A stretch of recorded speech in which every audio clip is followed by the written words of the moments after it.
여러분 안녕하십니까? 북한이 우리의 연평도와 백령도 북쪽에 새로운 경계선을 설정하겠다고 위협했습니다.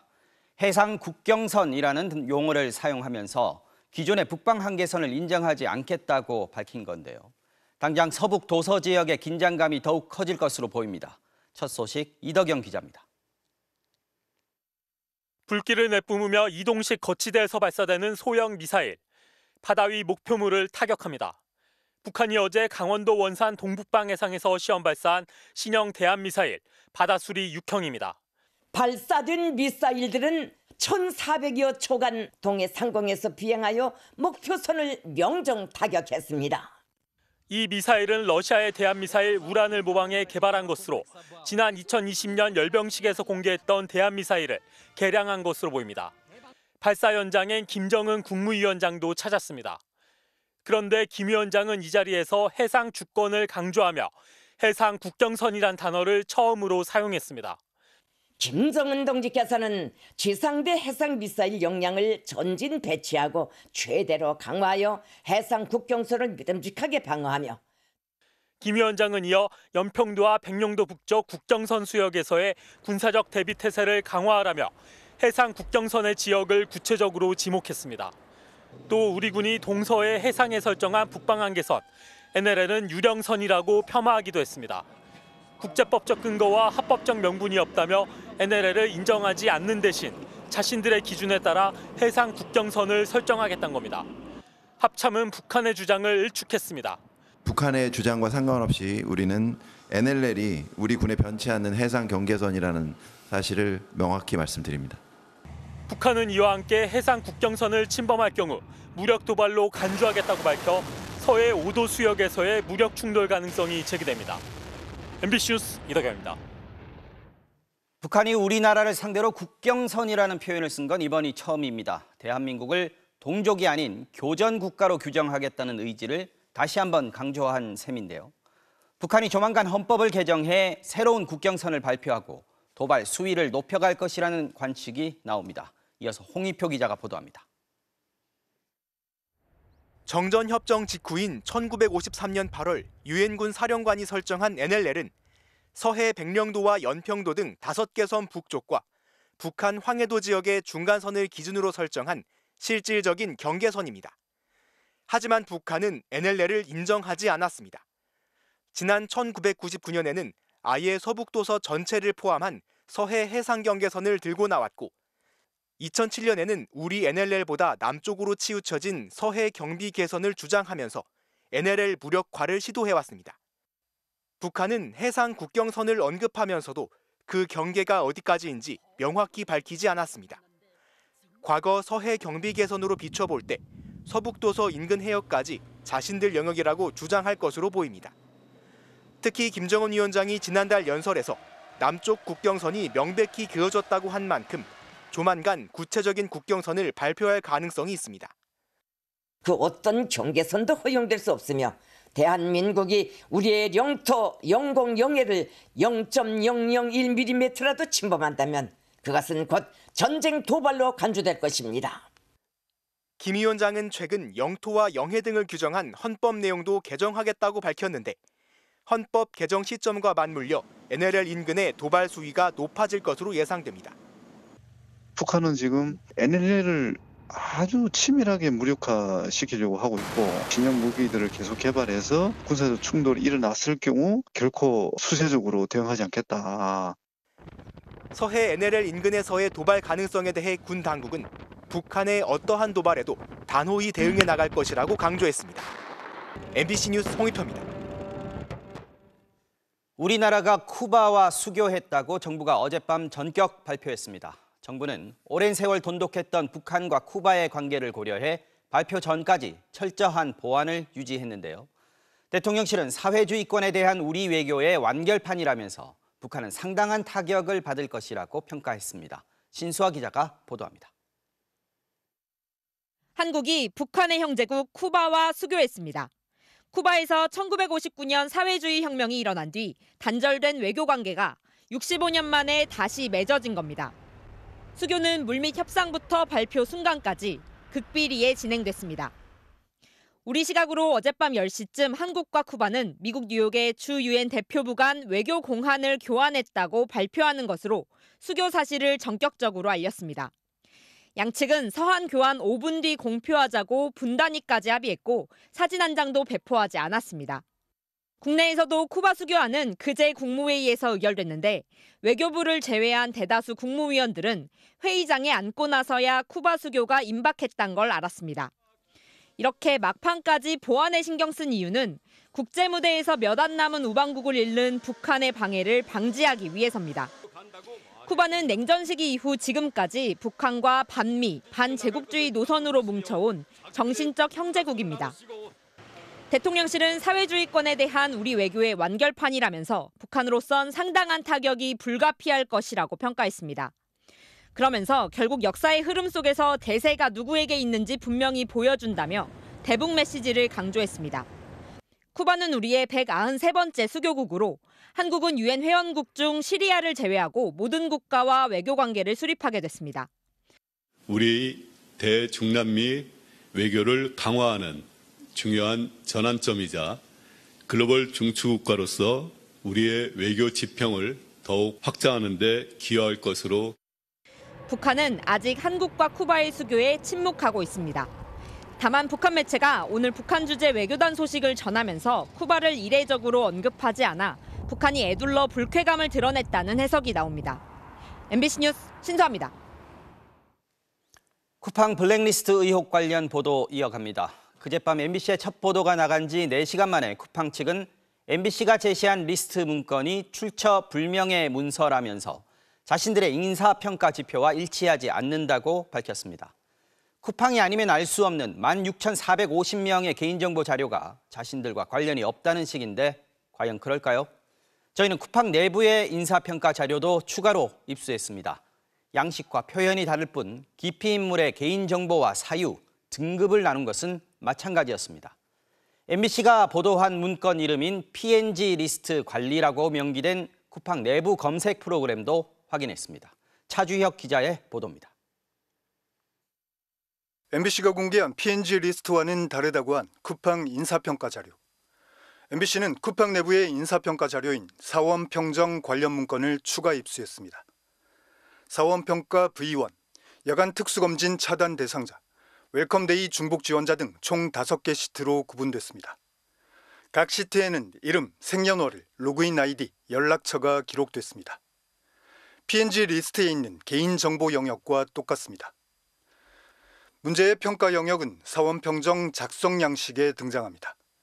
근무지, 요청자와 작성자, 사유까지 PNG 리스트와 정확히 일치합니다. 작성자와 해제일은 잠실 입력이라는 단서까지 붙었습니다. 그리고 마지막에 나오는 등급. 이 등급은 어떻게 매길까? 쿠팡 풀필먼트 서비스의 사원평정 표준 운영 절차. 인사평가 등급을 우수부터 부족까지 5단계로 나눴습니다. 특히 부족 등급에는 19가지 사유를 적시했습니다. 폭언, 욕설 및 모욕, 정상적인 업무 수행 불가능, 고의적 업무방해, 허위사실 유포 등 PNG 리스트의 사유 2와 대부분 일치합니다.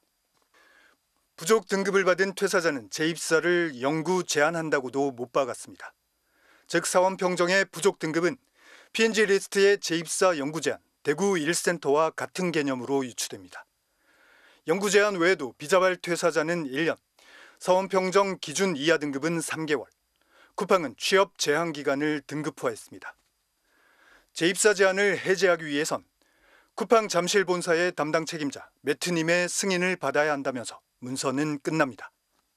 개별 센터나 혹은 개별 담당자가 이것을 자의적으로 했다 하기보다는 시기나 내용 구분을 보면 회사 본사 차원에서 치밀하게 이 매뉴얼이나 지침이 하달되고 거기에 따라서 각 센터나 부서 담당자가 여기에 맞춰서 데일리, 매일 혹은 특정 시기에 이걸 업로드했다고 볼 수 있거든요.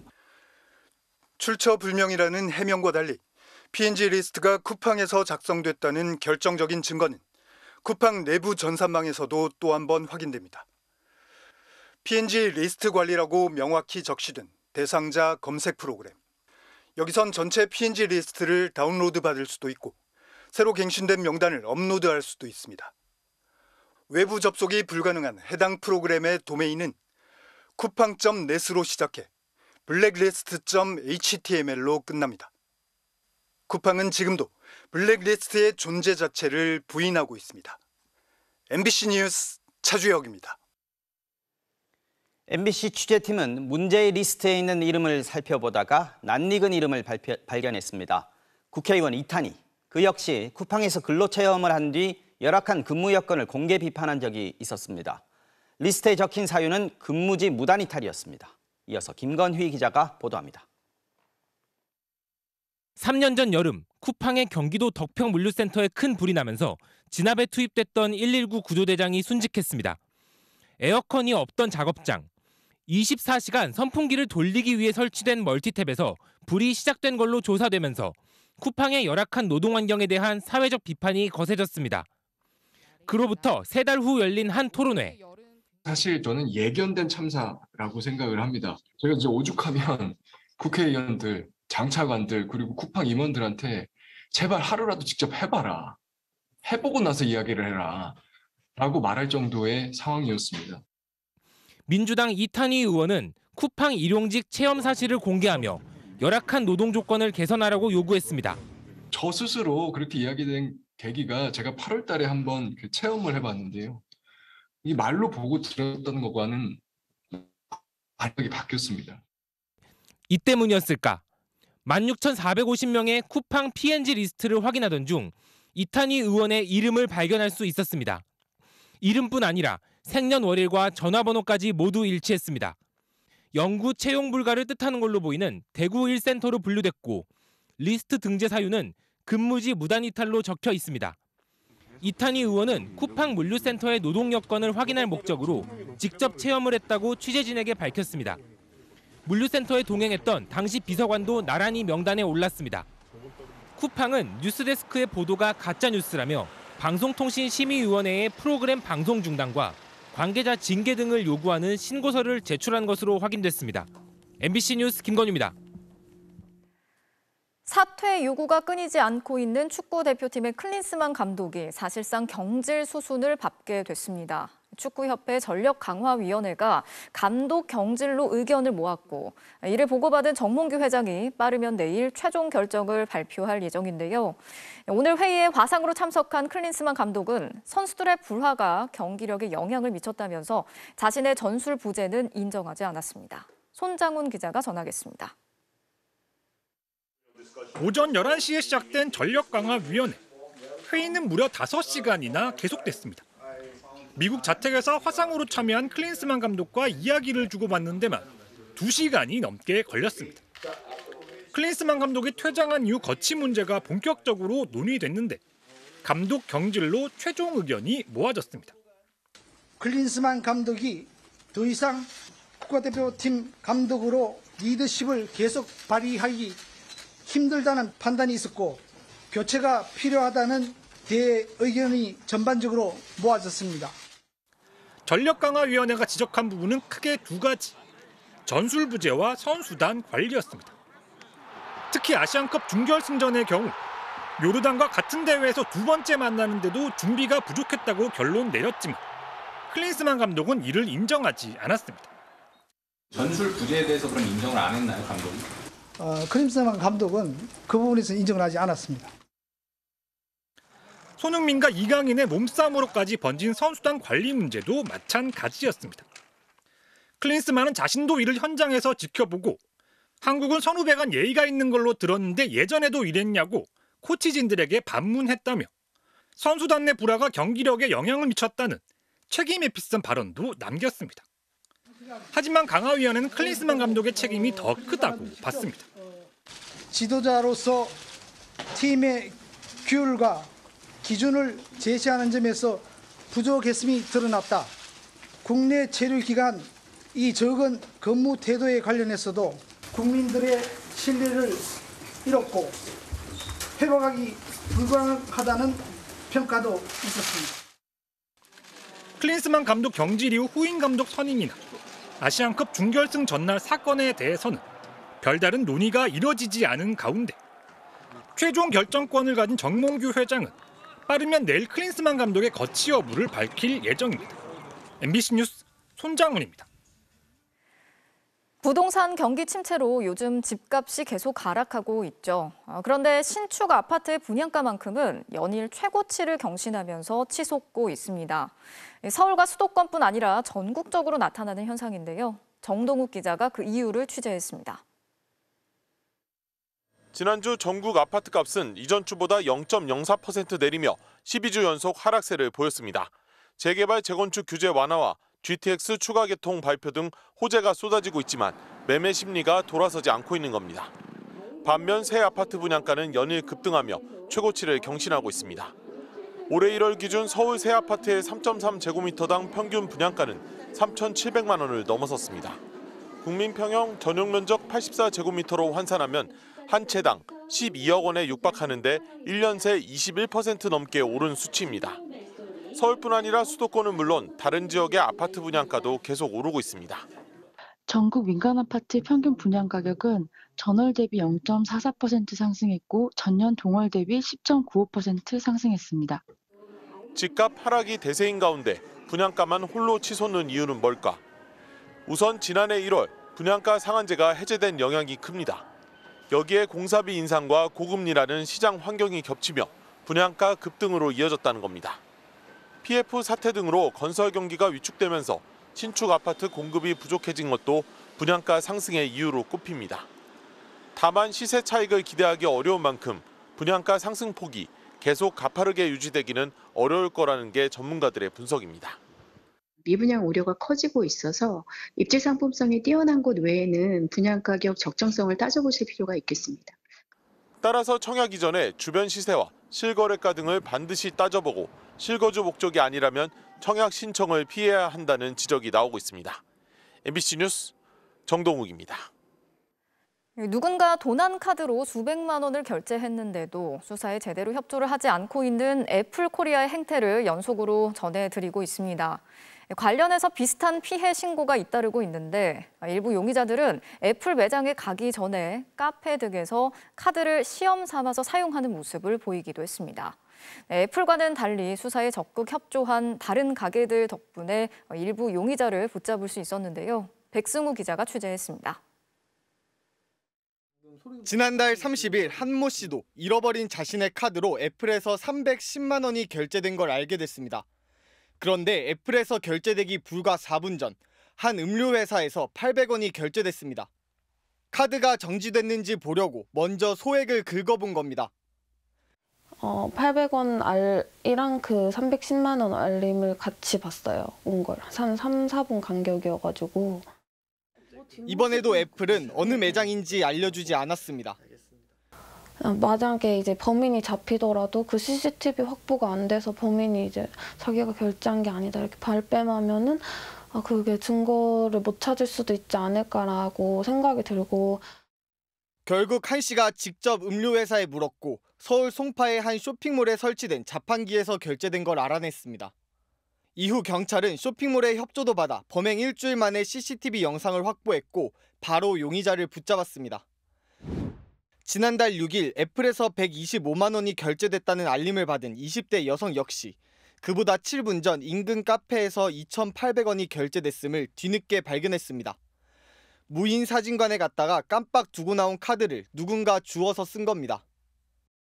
길가에 나와 있는 무인 계산대에서 카드 결제를 한 남성은 주문한 커피를 받지도 않고 가까운 애플 매장으로 향했습니다.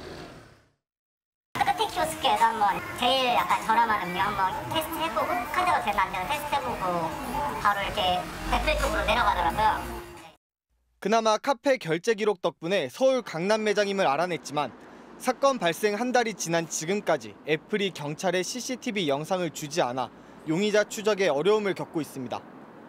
취재진이 공식 입장을 묻기 위해 애플 코리아에 직접 찾아갔지만 답변을 들을 수 없었습니다. 지금 바로 만나실 수가 없어요. 이메일 통화나 알려주시고 보안 기준이 따로 있어요. 취재진이 만난 피해자들은 모두 애플의 수사 비협조도 문제지만 애당초 애플이 본인 확인을 제대로 했다면 피해를 줄일 수 있었을 것이라며 분통을 터뜨렸습니다. MBC 뉴스 백승우입니다. 정부의 의대 증원 방침에 반발하는 의사들의 집단적인 움직임이 현실화되고 있습니다. 의료 현장의 핵심 인력인 전공의들이 잇따라 사직서를 내고 있고 의대 학생들은 동맹 휴학을 선언하기도 했습니다. 의사협회가 전국에서 걸기 대회에 나서고 있는 상황에서 앞으로 의료 차질로 번지는 건 아닌지 우려가 커지고 있습니다. 먼저 지윤수 기자가 전하겠습니다. 전국 16개 시도 의사회가 동시다발로 걸기 대회를 열었습니다. 정부가 의대 지원을 밀어붙이며 의사들, 특히 전공의들을 겁박하고 있다고 맹비난했습니다. 의사협회는 회원 의사들을 상대로 집단행동 참여 의사를 조사하기로 했습니다. 최근 정부의 이 불안한 의혹과 불안한 정책을 반드시 철폐하고 저들이 승리할 것이라고 믿습니다. 의료 현장 핵심 인력인 전공의 단체 회장은 수련을 포기하고 사직하겠다고 선언했습니다. 자신의 SNS를 통해 오는 20일 사직서를 제출하고 30일 동안 인수인계를 한 뒤 병원을 떠나겠다는 겁니다. 의대 지원 문제는 전혀 언급하지 않은 채 동료들에게는 집단 행동을 말아달라고 당부했습니다. 하지만 전공의들의 수련 포기 움직임은 확산되고 있습니다. 원광대병원에선 전공의 126명 가운데 7명이 다음 달 15일까지만 일하겠다며 사직서를 제출한 것으로 확인됐습니다. 서울 성모병원에 전공의로 합격한 한 의사도 계약을 포기했습니다. 관심은 전공의 숫자가 가장 많은 서울의 이른바 빅5 병원에 쏠리고 있습니다.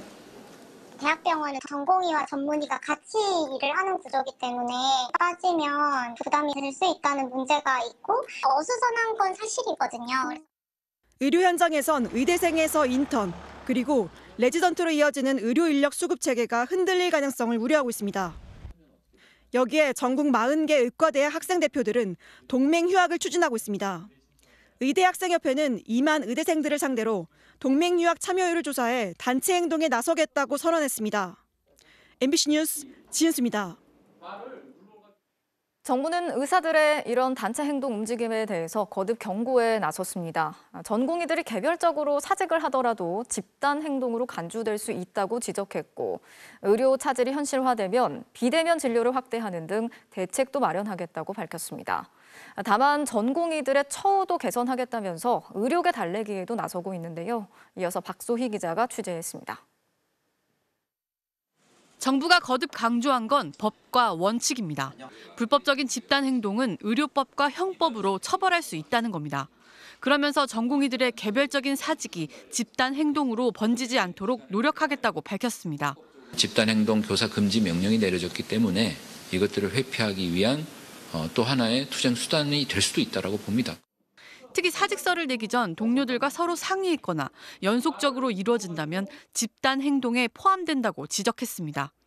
정부가 집단 행동 금지 명령을 내린 법적 근거는 의료법 제59조. 보건의료 정책을 위해 필요하거나 국민보건에 중대한 위해가 발생할 우려가 있을 때 명령을 내릴 수 있습니다. 정부는 실제 의료 차질이 빚어질 것에 대비한 대책도 언급했습니다. 비대면 진료를 전면 확대하고 수술실 간호사로 불리는 PA 간호사를 적극 활용하겠다는 겁니다. 군 병원과 공공의료기관의 인력을 응급체계에 투입하겠다는 방안도 밝혔습니다. 다만 정부는 대규모 의료 파업이 현실화될 가능성은 크지 않다는 전망을 내놨습니다. 그러면서 의사 달래기에도 나섰습니다. 36시간 연속 근무를 해온 전공의들의 과중한 업무를 개선하고 오는 3월부터는 전공의 권익보호 창구를 본격 가동하겠다고 밝혔습니다. 연속근무 제도 개선은 상반기 내에 시범 사업 모델을 마련한 뒤 금년 하반기부터 본격 추진할 계획입니다. 교육부는 또 의대생들의 동맹 휴학 움직임과 관련해 전국 40개 의과대학에 공문을 보내 엄정한 학사 관리를 요청했습니다. MBC 뉴스 박수희입니다. 4월 총선에서 이재명 민주당 대표와 원희룡 전 국토부 장관이 인천 계양을 지역구에서 사실상 맞붙게 됐습니다. 국민의힘은 오늘 원 전 장관을 포함한 25명의 단수 공천을 추가로 확정했는데요. 서울에 이어 5개 지역구 모두 민주당이 현역인 경기도 수원 지역에도 영입 인재와 장관 출신 등을 일찌감치 단수 공천했습니다. 조희원 기자입니다.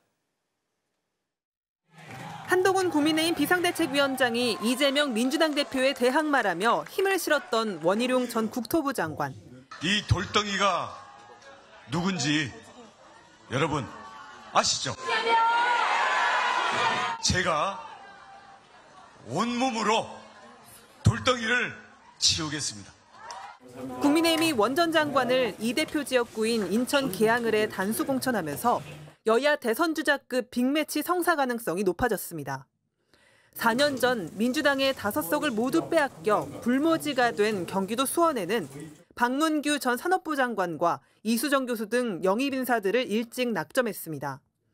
대통령실 출신 가운데 전희경 전 비서관은 의정부갑 단수 공천을 받았지만 김은혜 전 홍보수석과 장성민 전 미래전략기획관 등은 경선을 치르게 됐습니다.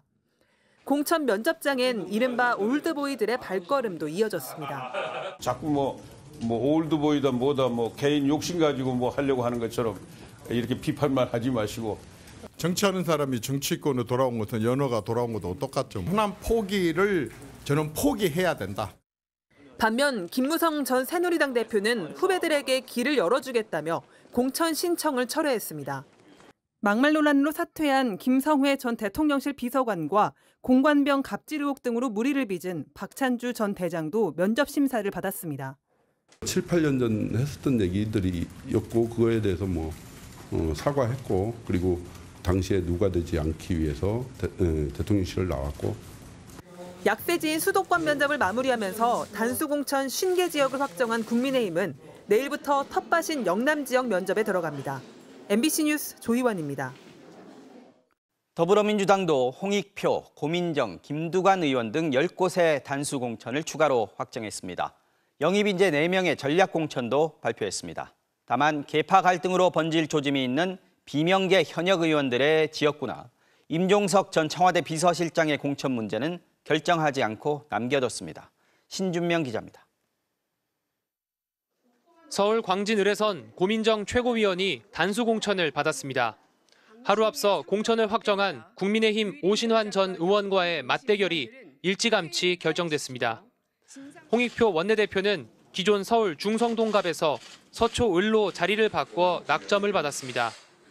경남 양산을의 김두관 의원과 김해을의 김정호 의원도 공천을 확정해 중진 재배치를 통해 이른바 낙동강 벨트 탈환을 노리는 여당 전략에 맞서게 됐습니다. 다만 이른바 비명계 현역 의원들과 친명 원외 인사들이 부딪힌 관심 지역은 이번 발표에도 포함되지 않았습니다. 아무래도 그 논란의 소지가 없는 그런 지역들부터 저희가 발표를 하고 있습니다. 강청희 전 대한의사협회 상근부회장과 노종면 전 YTN 기자 등 영입 인재 4명의 전략 공천도 확정했는데 임종석 전 청와대 비서실장을 두고 공방이 커지고 있는 서울 중성동갑은 역시 결정을 미뤘습니다. 그 지역에서 소의 적재 인물이다 아니다는 것은 제가 판단하기는 좀 아직은 이른 것 같습니다. 이재명 대표가 직접 주도하고 있는 중진 용태와 세대 교체의 결과를 일단 지켜보겠다는 뜻으로 해석됩니다. 임혁백 공천관리위원장은 앞서 이 대표가 순조로운 공천을 위해 정무적인 판단을 돕는 거라며 도덕성이나 일부 하자가 있는 의원들의 심사를 늦추고 있다고 말했습니다. 당내에선 계파 갈등으로 번지고 있는 임종석 전 실장의 공천 문제를 풀기 위해 친명계 5선 조정식 사무총장의 불출마를 요구하는 목소리도 나오고 있습니다. 중진 용태론 실질적으로 고려 중이신 게 맞을까요? 죄송합니다. 지역구 심사가 늦어지는 것과 별개로 민주당은 비례대표 위성정당을 이르면 이달 말 창당하기로 하고 새 진보연합, 진보당과 함께 총선 공동정책을 만들기로 했습니다. MBC 뉴스 신준명입니다. 국가공무원 인재개발원의 공식 계정에 대통령 홍보 영상을 올려 논란을 빚은 김채환 원장. 이번에는 자신의 개인 유튜브 채널에서 명품 가방을 받은 김건희 여사는 희생자라는 주장을 폈습니다. 정부 기관장이 공무원의 정치 중립 의무를 어겼다는 지적이 나옵니다. 60억 자산가인 김 여사에게 300만 원짜리 가방이 눈에 차겠는가? 대통령 부부가 받은 선물은 국가재산에 등록하면 그만이라고 말했습니다. 변윤재 기자가 보도합니다. 지난달 22일 김채환 국가공무원 인재개발원장의 개인 유튜브 채널에 올라온 영상입니다. 제목은 김건희 여사의 결심, 명품백 수수 의혹에서 김 여사는 피해자라고 감싸는 내용입니다. 디올백을 억지로 맡겼고 그 장면을 연출해서 영상을 찍는 것이 목적이었고 좌파들의 거짓말에 속아 그들의 악의적인 기획에 희생당한 것입니다. 범죄자는 그들이지 김 여사가 아닙니다. 제발 정신 차리십시오. 일반 공무원은 디올백을 받으면 뇌물이지만 대통령 내외는 국가재산으로 등록하면 끝이라며 청탁도 없었으니 문제없다는 논리를 폈습니다.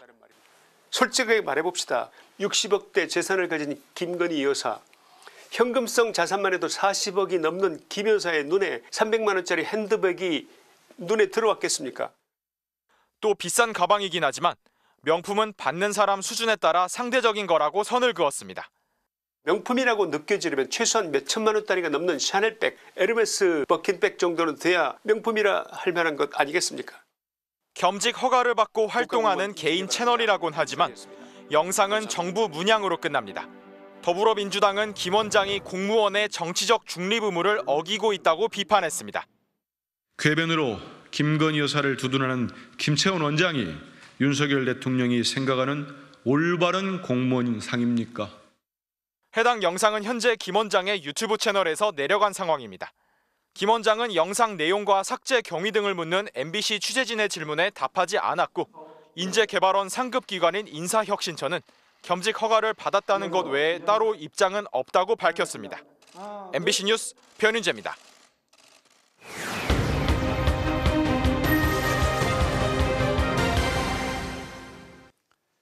동물병원에서 수의사를 돕는, 말하자면 간호사 역할을 하는 사람을 동물보건사라고 합니다. 3년 전부터 국가 자격증을 부여하며 관리하고 있는데 자격증 시험을 치르려면 대학의 관련 학과를 졸업해야 합니다. 그런데 최근 동물보건사가 되기 위해 2년간 학교를 다닌 대학생들이 자격증 시험을 치를 수 없게 됐다는 제보가 들어왔습니다. 무슨 일인지 제보는 MBC 송정훈 기자가 취재했습니다. 2년 전 반려동물 관리학과를 신설한 경기도의 한 대학교입니다. 당시 모집 요강을 보면 국가 자격증인 동물보건사 취득에 필요한 교육과정에 집중하고 80% 이상이 해당 자격증을 취득할 수 있도록 운영을 한다고 돼 있습니다. 동물보건사는 수의사의 의료 업무를 보조하는 역할을 합니다. 동물보건사를 꿈꾸는 김모 씨도 이 모집 공고를 보고 이 대학에 진학했습니다. 대학교에 동물보건 관련 학과를 나와야 자격증에 응시할 자격이 주어지기 때문입니다. 동물보건사 따기 위해서 이 학과를 오게 된 거잖아요. 그렇게 홍보를 하고 이 학과를 믿고 왔어요. 그런데 졸업을 앞둔 김 씨는 정작 이달 말 치러지는 자격증 시험에 응시하지 못하게 됐습니다. 학교의 학과가 정부의 양성기관 인증을 받지 못했기 때문입니다. 농림부가 주관하는 양성기관 인증에서는 해당 학과의 교과과정, 학생들을 가르치는 수의사 숫자 등 교육 여건을 심사합니다. 만약 인증을 못 받으면 학생이 동물보건을 전공해도 응시 기회가 주어지지 않습니다.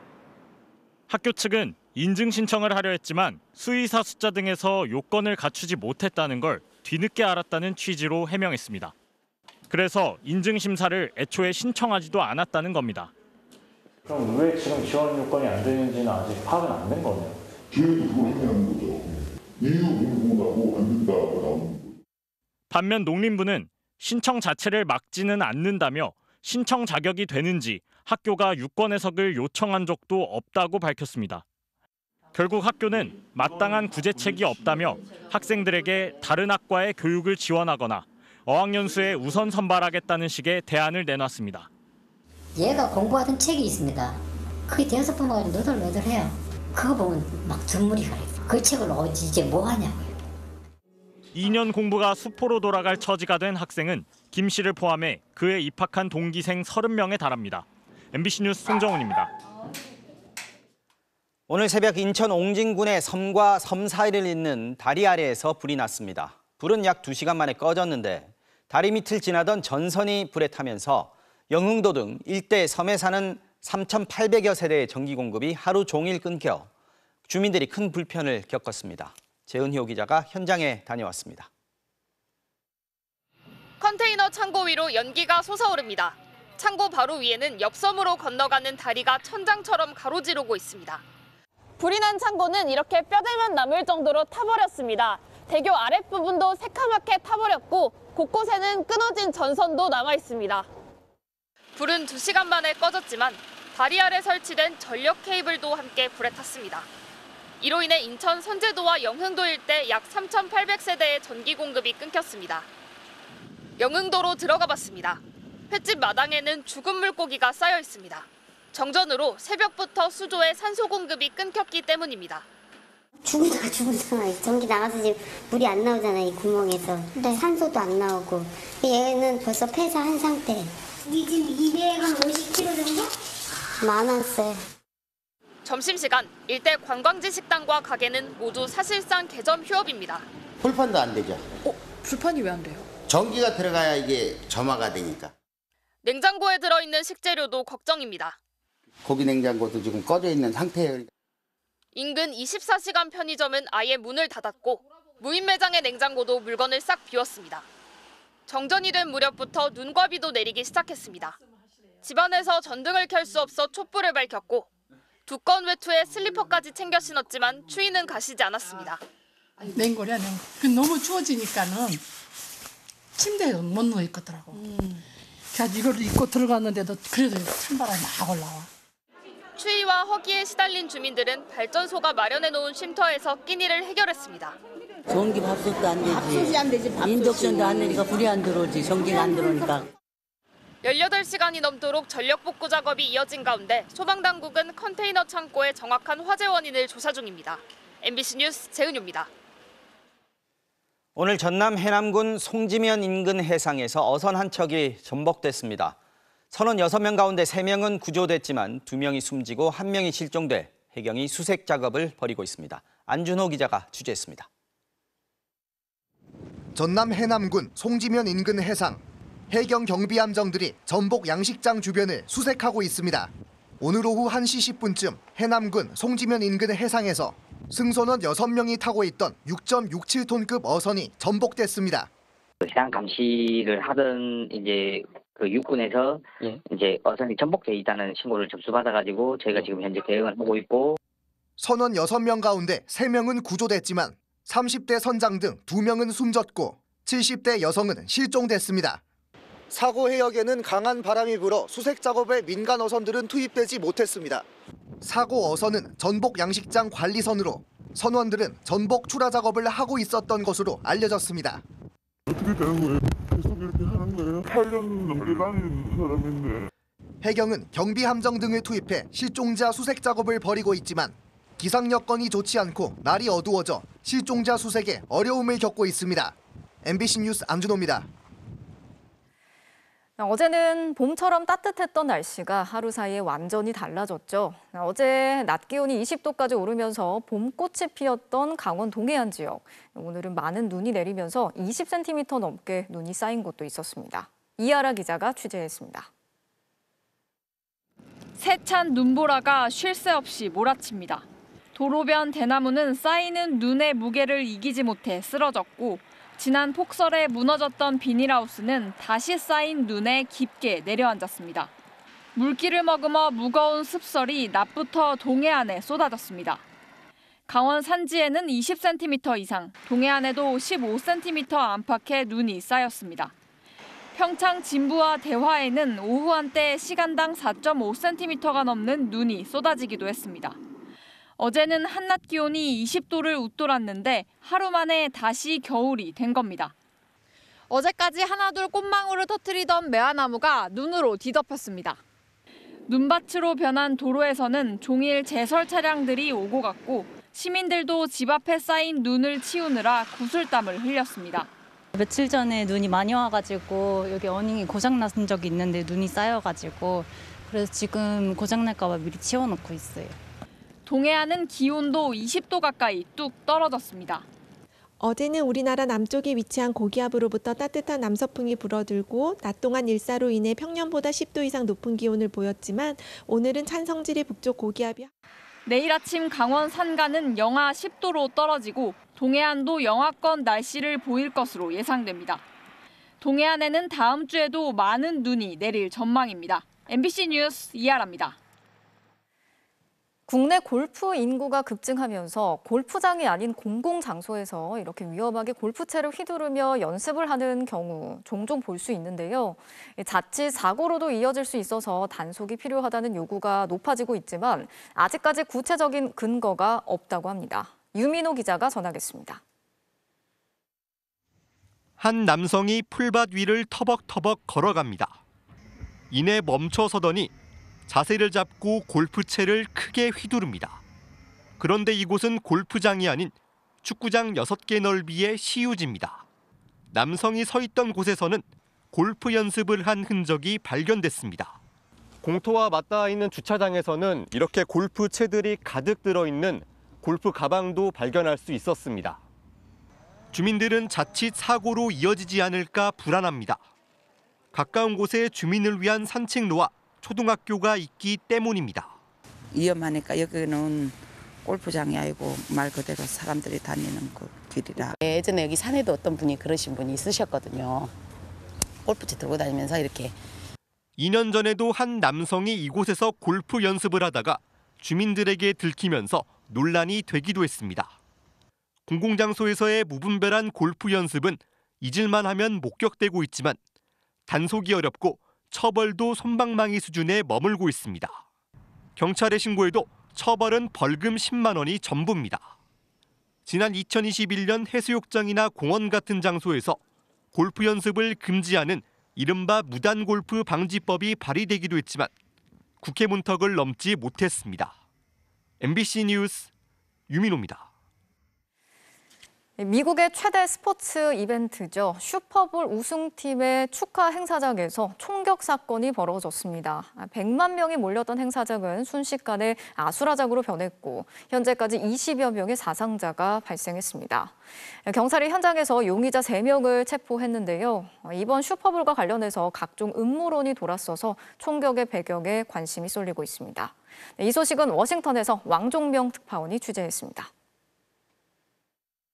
캔자스시티 치프스의 슈퍼볼 우승을 기념하는 행진이 끝나갈 무렵 축하 무대가 설치된 유니온역 서쪽에서 총격 소리가 울립니다.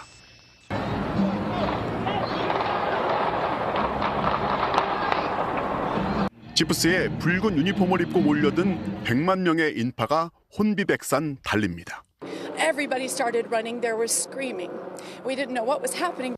그때 총을 들고 있던 한 남성이 도망치기 시작했고 옆에 있던 시민들이 몸을 던져 저지합니다. I just heard somebody yelling to stop this guy, tackle him, and he was coming in the opposite direction. So you don't think about it. It's just a reaction. 현지 경찰은 현재까지 1명이 숨지고 21명이 총상을 입었다고 밝혔습니다. 사망자는 지역 라디오 방송의 진행자이고 부상자 중 다수는 어린이였습니다. 11 of which are children with 9 gunshot wounds. 11 children. Can you give us an age range for those children? I can. Our ages were between 6 and 15. 총상자 중에는 생명이 위독하거나 중상이 여러 명입니다. 경찰은 시민들이 제압한 용의자를 포함해 총을 들고 있던 3명을 현장에서 체포했습니다. 군중을 통제하기 위해 경찰 800여 명이 현장에 배치되어 있었지만 축제가 악몽으로 변하는 걸 막지 못했습니다. 대선의 해에 열린 올해 슈퍼볼은 경기 전부터 극우 세력이 만든 음모론으로 얼룩졌습니다. 지난 대선 때 민주당 바이든 후보를 공개 지지했던 팝스타 테일러 스위프트의 연인 트래비스 켈시의 소속팀이 슈퍼볼에 진출한 게 조작의 결과물이란 겁니다. 캔자스시티 우승에 불만을 품었던 건지 아니면 다른 악의적 의도가 있던 건지 워싱턴의 정치 분석가들까지 이번 총격을 예의주시하고 있습니다. 워싱턴에서 MBC 뉴스 왕중명입니다. 50인 미만 사업장에서 또다시 중대 재해가 발생했습니다. 경기도 안산의 한 고등학교에서 스프링클러를 설치하던 50대 노동자가 갑자기 날아든 배관 부품에 맞아서 목숨을 잃었는데요. 고용노동부는 배관 뚜껑이 강한 압력 때문에 튀어나가면서 노동자를 덮친 것으로 보고 있습니다. 차현진 기자가 전하겠습니다. 고등학교 건물 기계실 안 뜯겨나간 배관의 모습이 그대로 남아 있습니다. 오늘 낮 12시쯤 이곳에서 스프링클러 설치 작업을 하던 노동자 2명이 배관 뚜껑에 맞는 사고를 당했습니다. 출동한 소방대원이 심정지 상태로 발견된 50대 남성을 병원으로 옮겼지만 숨졌고 함께 있던 또 다른 50대 작업자도 쇄골 등을 크게 다쳤습니다. 공사를 맡은 업체의 노동자 수는 5인 이상 50인 미만으로 중대재해처벌법 적용 대상으로 확인됐습니다. 사고 현장은 이렇게 경찰 통제선이 쳐진 모습인데요. 고용노동부는 작업 중지를 명령하는 한편 업체와 학교가 안전수칙을 제대로 지켰는지 여부를 조사하고 있습니다. 피해를 본 일용직 노동자들은 교육청이 의뢰한 스프링클러 설치 현장에서 2인 1조로 배관 점검을 하고 있었습니다. 스프링클러 배관 설치 후 공기를 주입해 새는 곳은 없는지 살펴봤고 확인한 뒤 공기를 빼내는 작업이 이어졌습니다. 그런데 내부 압력이 모두 빠지지 않은 걸 모른 채 작업자들이 배관 뚜껑을 열었다가 변을 당한 걸로 보인다는 게 노동당국의 설명입니다. 후임 작업자 3명이 그분들이 영입하고 해가지고 유선으로 연락이 아니라 올라와서 이야기를 했다. 경찰은 현장 소장 등 업체 관계자들을 불러 과실 책임이 있는지를 수사할 방침입니다. MBC 뉴스 차현진입니다. 윤석열 정부 출범 이후 대통령 집무실과 관저를 옮기는 과정에서 직권남용 같은 불법은 없었는지에 대한 국민감사 청구가 있었고 이에 대해 감사원이 재작년부터 조사를 하고 있는데요. 지금까지 4차례나 감사 기간을 연장한 감사원이 어제 한 번 더 연장을 해서 결과 발표가 총선 이후로 미뤄졌습니다. 감사를 청구한 측은 감사원이 대통령 눈치 보기를 하고 있다고 비판했습니다. 이용주 기자가 취재했습니다. 재작년 3월 윤석열 당시 대통령 당선인은 집무실을 용산 국방부 청사로 옮기겠다고 발표했습니다. 국가안보지휘시설 등이 잘 구비되어 있고 청와대를 시민들께 완벽하게 돌려드릴 수 있을 뿐 아니라 경호 조치에 수반되는 시민의 불편도 거의 없습니다. 관저는 대통령실에서 3km 떨어진 한남동 외교장관 공관으로 확정됐습니다. 그런데 의사결정 과정이 투명했는지 등에 대한 의혹이 거듭 제기됐습니다. 군사작전 하듯이 이렇게 졸속으로 이전하는 것, 한 열흘 기간을 주고 방을 비워라 하는 식의 이런 추진은 도움이 되지 않는다. 김건희 여사와 관련된 업체에게 관저 공사를 맡겼다는 특혜 의혹도 제기됐습니다. 참여연대는 시민 700여 명을 모아 진상을 규명해달라며 감사원에 국민감사를 청구했고 감사원은 재작년 12월 조사에 들어갔습니다. 하지만 감사원은 계속 감사 기간 연장을 통보했습니다. 석 달씩 연장하기를 4차례. 그리고 어제 감사 결과 처리에 상당한 시간이 소요되고 있다며 다시 한번 연장해 발표는 총선 뒤인 5월로 미뤄졌습니다. 감사원 조사 과정에서 현장에 나가서 하는 실지 감사 후 결과 발표까지는 통상 6개월 정도 걸립니다. 하지만 이번 감사와 관련해 실지 감사가 끝난 시점은 지난해 3월 17일. 거의 1년이 지났지만 아직도 법리 검토와 보고서 작성 중입니다. 지난 2019년부터 작년 7월까지 5년 동안의 감사 가운데 이번처럼 5차례나 연장된 사례는 한 번도 없습니다. 결과 발표를 총선 이후로 미룬 것은 대통령실의 눈치를 보면서 총선 과정에서 논란을 피하겠다는 정치적 의도 때문으로 보입니다. 대통령 눈치 보기 그리고 그로 인한 직무유기로 일관하는 감사원의 모습은 그 존립근거를 잃었습니다. 감사원 관계자는 감사 기간이 이례적으로 긴 이유에 대한 질문에 정확히 모르겠다면서 초미에 관심을 받는 사안인 만큼 신중하게 작업 중이라고 답했습니다. MBC 뉴스 이용주입니다. 2달 가까이 비어있는 법무장관에 지명된 박성재 후보자의 국회 인사청문회가 오늘 열렸습니다. 선거를 앞두고 있는 여야는 후보자 검증보다는 정치 현안을 놓고 공방에 열을 올렸는데요. 야당이 김건희 여사 관련 수사의 공정성 등을 묻자 여당은 민주당 이재명 대표의 사법 리스크 등을 언급하면서 대립했습니다. 박윤수 기자가 전하겠습니다. 박성재 법무부 장관 후보자는 법 집행이 공정하게 보이는 것도 중요하다고 강조했습니다. 공정하게 처리하는 것도 중요하지만 아울러 공정하게 처리되는 것으로 보여지는 것도 그에 못지않게 중요하다고 생각합니다. 야당은 그렇다면 관련자들이 유죄를 받은 도이치 주가 조작 의혹 사건에서 김건희 여사는 왜 검찰이 대면 조사를 안 하냐고 물었습니다. 누가 봐도 공정하지 않죠, 이거는. 후보자는 안 그렇습니까? 이게 전 정부 때부터 장기간 수사를 해서나 기소가 안 된 상황이고. 민주당은 김건희 여사 특검법을 포함한 이른바 쌍특검법에 윤석열 대통령이 거부권을 행사한 게 이해 충돌이라고 했지만 여당은 총선용 정치 공세라고 맞받았습니다. 대통령이 이해 충돌 난다고 회피하면 누가 제2요구권 행사합니까?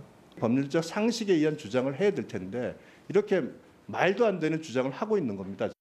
김 여사의 명품 가방 논란과 민주당 이재명 대표의 사법 리스크 등 정치 현안을 놓고 질문 형식의 여야 간 공방이 이어진 가운데 박 후보자는 즉답을 피해갔습니다. 우리 정부의 부처의 장관들이 왜 김건희 세자를 입에 못 올리고 명품백 이 말을 못 올리고 이런단 말입니까? 이재명 대표에 대한 대장동 사건, 성남의 토시 사건 이 대부분이 다 지난 정권 때 이미 시작된 사건이고 검찰이 표적 수사를 했다라는 게 말이 성립되지가 않는 것이죠. 박 후보자는 고검장 퇴직 후 고액 수임료와 전관 예우 논란에 불법은 없었다고 해명했고 부인 몫에 증여세를 내지 않았다는 지적에는 불찰이라며 필요한 조치를 하겠다고 답했습니다. MBC 뉴스 박윤수입니다. 봄 파종을 앞두고 이맘때 농촌에서는 밭에 질소 비료를 일제히 뿌리기 시작하는데요. 이 비료에서 나오는 암모니아가 초미세먼지의 주범 중에 하나라고 합니다. 피해를 줄이려면 비료를 덜 써야 해서 농민들도 고민이 컸는데 비료를 뿌리는 위치만 바꿔도 초미세먼지를 크게 줄일 수 있다는 연구 결과가 나왔습니다. 정자영 기자의 보도 보시겠습니다. 봄 파종을 앞둔 양파재배 농가입니다. 땅 기운을 돋우기 위해 질소 비료를 밭 표면 위로 뿌리고 있습니다. 수확까지 질소 비료를 3차례 이상 뿌려야 합니다. 인력난이 심각한 그런 상황에서 주비 주는 것조차도 지금 힘든 그런 상황이고. 질 좋은 농작물을 얻기 위한 과정이지만 대기엔 치명적입니다. 질소 비료에서 암모니아가 발생해 공기 중 아황산가스 등과 결합해 초미세먼지로 바뀌기 때문입니다. 지난 2019년 기준 국내 농축산업에서 암모니아가 25만 톤이나 발생했는데 이 중 화학 비료가 5.9%를 차지합니다. 비료를 줄이면 작물 상품성이 떨어질 수 있어 매년 악순환은 반복되는 실정. 그런데 비료 뿌리는 높이를 바꿨더니 암모니아가 전혀 배출되지 않는다는 연구 결과가 나왔습니다. 보통 비료를 먼저 땅 위에 뿌리고 나중에 흙가리를 하는데 실험에선 25cm 깊이로 밭을 갈면서 비료를 뿌렸더니 암모니아가 발생하지 않은 겁니다. 이 기술을 이용하면 토양 25에서 30cm 속에 질소 비료를 주입하면 암모니아 배출을 완전히 막을 수 있습니다. 실험 결과 마늘밭에선 4분의 1, 논에선 아예 암모니아가 발생하지 않았고 오히려 생산량까지 늘었습니다. 농진청은 이 기술로 농경지에서 발생하는 연간 18,000여 톤의 암모니아를 줄일 수 있을 것으로 내다봤습니다. MBC 뉴스 정자영입니다.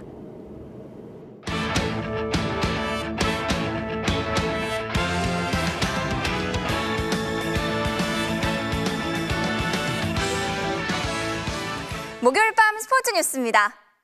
메이저리그 샌프란시스코의 이정후 선수가 주위의 뜨거운 관심 속에 첫 번째 팀 훈련을 가졌습니다. 멜빈 감독은 개막전 1번 타자로 낙점했다며 큰 기대감을 드러냈는데요. 애리조나에서 박지훈 기자입니다. 선글라스를 쓴 밝은 표정의 이정후가 소속팀 스프링 캠프 훈련장에 등장합니다. 오랜만에 한국말 써가지고 좀 좋네요. 잘해야죠. 오늘도 열심히 하겠습니다. 콘포토와 슬레이터 등 팀의 주축 외야수들과 한 조를 이루어 훈련에 나섰습니다. 공식 소집 3주 전부터 몸 만들기에 나선 만큼 여유가 엿보였고 푸틸라 단장이 지켜보는 가운데 무난하게 수비 훈련을 소화했습니다. 구단 관계자와 동료들의 관심 속에 치러진 프리배팅에서는 4차례 담장을 넘겨 눈길을 사로잡기도 했습니다. 역시 야구는 야외 나와서 하는 게 좋은 것 같고 또 날씨도 너무 좋아가지고 첫 훈련인데 너무 재밌게 했던 것 같습니다. 메이저리그 무대 도전에 첫 발을 뗀 이정후. 동료들도 적극 협조하고 있습니다. His routine in the cage is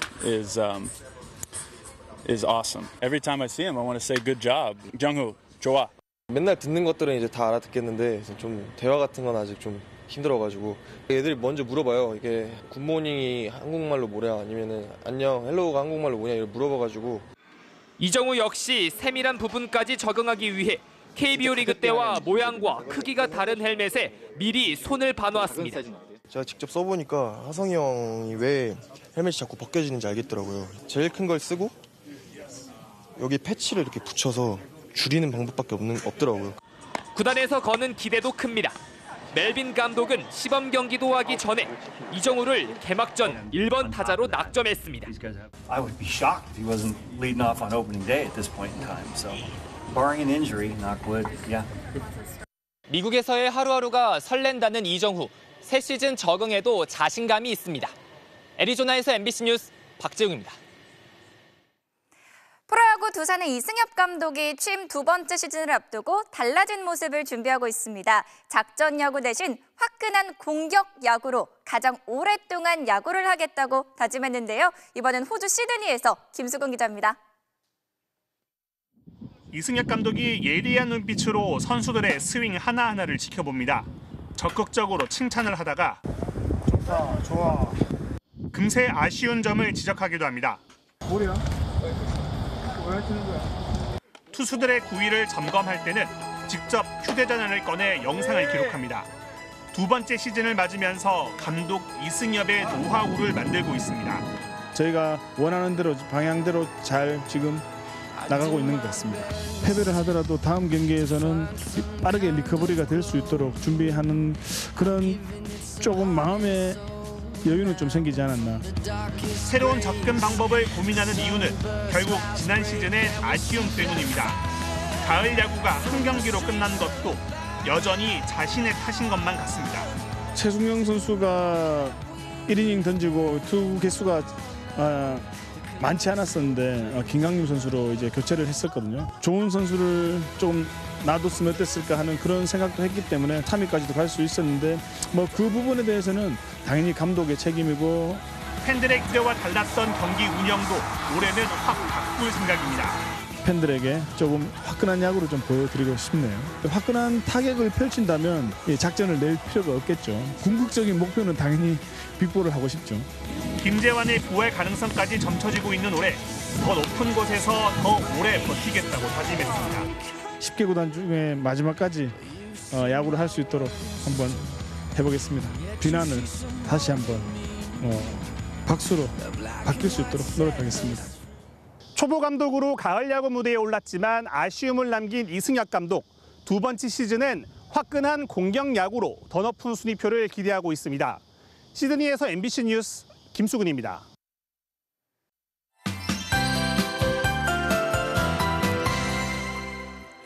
이제 봄인가 싶었는데 오늘 갑자기 눈이 와서 깜짝 놀라셨죠? 어제와 오늘 서울의 모습을 비교해봤습니다. 어제는 정말 옷차림만 보면 4월 중순의 봄 날씨인데요. 오늘은 갑자기 한겨울이 됐습니다. 이렇게 화면을 완전히 가릴 정도로 눈발이 강하게 휘날렸는데요. 북서쪽에 찬 공기를 동반한 눈구름은 빠르게 지나갔고요. 지금은 동해안 쪽에 약하게 남아 있습니다. 강원도를 중심으로 오늘 밤 자정 무렵까지 최고 7cm의 눈이 오다 그치겠습니다.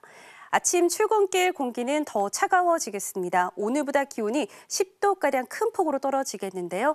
대관령의 최저 기온이 영하 11도, 서울 영하 2도가 되겠습니다.